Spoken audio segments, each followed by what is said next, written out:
পর্ব ২ অদ্ভুত পরিবর্তন। গাড়ির মধ্যে একটা অদ্ভুত শীতল ভাব ছড়িয়ে পড়ছিল।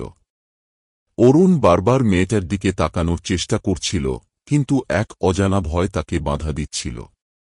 অবশেষে সে জিজ্ঞেস করল, এত রাতে একা কোথা থেকে আসছেন? মেয়েটা ধীরে মুখ ঘুরিয়ে তাকাল। তার ঠোঁটে এক অস্বাভাবিক হাসি। আমি তো অনেক আগেই বেরিয়েছি, কিন্তু কেউ আমাকে পৌঁছে দিতে চায় না। অরুণের পেটের ভেতর মোচড় দিয়ে উঠল। হঠাৎ রিয়ার ভিউ মিররে সে লক্ষ্য করল, মেয়েটার প্রতিবিম্ব দেখা যাচ্ছে না। তার হাতের তালু ঘামতে লাগল।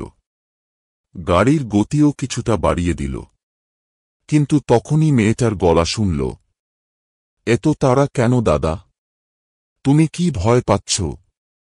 তার গলা ঠান্ডা, অথচ ভারী। অরুণের মনে হল, এই গাড়ির ভেতর একটা অনাহত সত্তা রয়েছে।